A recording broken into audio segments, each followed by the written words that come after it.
(751년) 통일신라시대 제35대 경덕왕의 명을 받들어 김대성이 30년 정도 걸려서 만든 사찰인 불국사입니다. 이 아름다운 불국사에는 어떤 과학이 담겨 있을까요?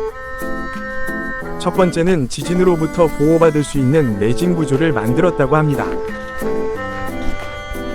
그 중 하나가 석축에 있고 또 하나는 청운교와 백운교 사이의 무지개 다리에 있습니다. 석축을 보면 자연석을 쌓고 그 사이에 자잘한 잡석들을 넣었습니다.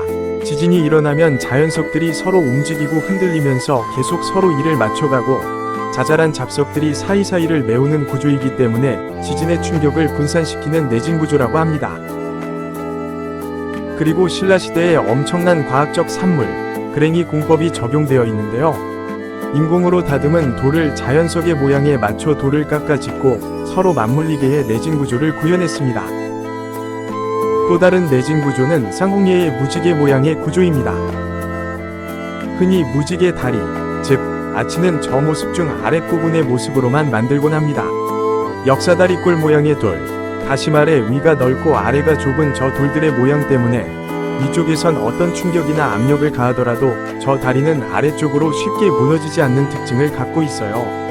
반대로 아래쪽에서 위쪽으로 힘을 가하면 정말 약한 힘으로 살짝 치더라도 위쪽이 넓기 때문에 위쪽으로 저 돌이 너무나 쉽게 빠지겠죠. 이건 반쪽짜리 내진 구조라 할 수 있습니다. 그래서 고대 신라 사람들은 바로 그 위에 쌍홍예라고 해서 정반대 모양의 사다리꼴 모양의 돌로 무지개 다리를 하나 더 만들어 위쪽에 더 씌운 겁니다. 위쪽 아치의 돌 모양은 아래가 넓고 위가 좁기 때문에 아래쪽에서 위로 힘을 가해도 위쪽의 가운데에 있는 돌이 절대로 빠져나갈 수가 없도록 만들었습니다.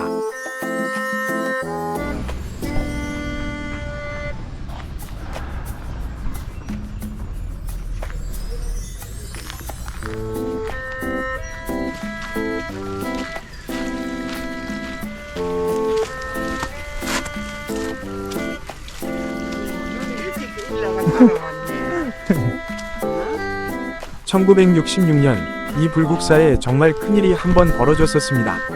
바로 도굴꾼들이 탑 안에 있는 사리함을 훔쳐가려고 도굴을 했었다고 하는데요. 당시 급히 이 탑을 해체 복원하던 중 석가탑에서 무구정광대다라니경을 발견했습니다. 무구정광대다라니경은 현존하는 세계에서 가장 오래된 목판 인쇄물로 우리나라는 이 가치를 세계에 알리고자 세계기록유산의 등재를 추진하고 있습니다.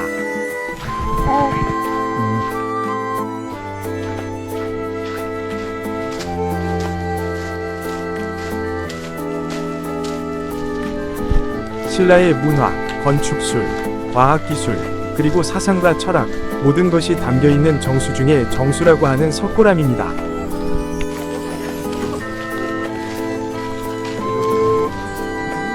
앞에 기원을 드리는 공간인 네모난 전실이 있고 그 안에 원형과 동으로 된 공간이 주실, 그 주실 안에 본존 부처님이 모셔져 있습니다. 과연 저 부처님의 시선 방향은 어딜까요? 바로 동지 때 해 뜨는 방향을 바라보고 계십니다. 그 이유는 통일신라가 1년 내내 평온과 평화가 깃들기를 바라기에 가장 밤이 긴 동지에 가장 햇볕이 잘 받는 방향을 보도록 만들었습니다. 이 석고람은 무려 272개의 돌을 깎아서 쌓아 올린 거라고 합니다. 특히 만들기 가장 어렵다는 도명 천장을 만들 때는 108개의 돌이 들어갔다고 하죠. 아마 108개는 108번뇌를 뜻하는 거라고 생각합니다. 그런데 이 도명 천장이 어떻게 1000년이 넘는 시간 동안 전혀 비틀림 없고 문제없이 지금까지도 저렇게 원형을 유지할 수 있을까요? 그건 바로 옆으로 30개의 돌못을 박아서 위 지붕돌의 무게를 밖으로 분산시켜 균형을 맞춰낸 것입니다. 돌못 옆으로는 잡석들로 눌러 놓아 무게 때문에 비틀리지 않는 건축 설계를 했다고 합니다.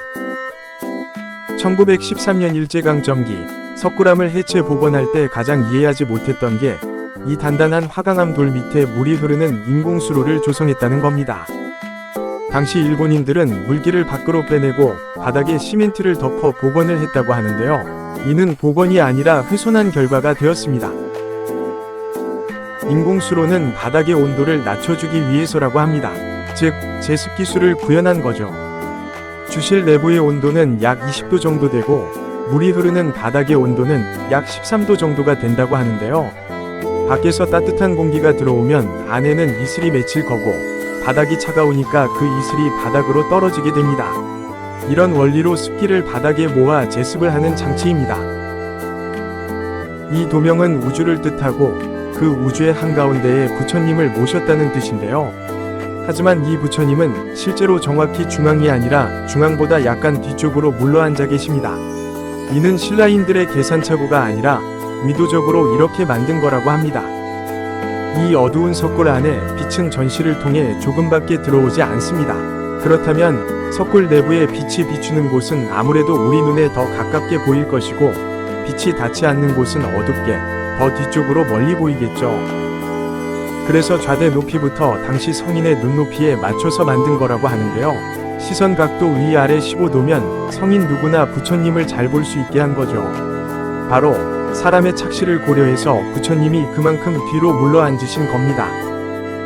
내부의 명암, 사람의 착시, 즉 부처님의 우리에 대한 배려를 기술적으로 구현했습니다. 잘 자네. 석굴암하고 닮은 것 같은데 눈 감으니.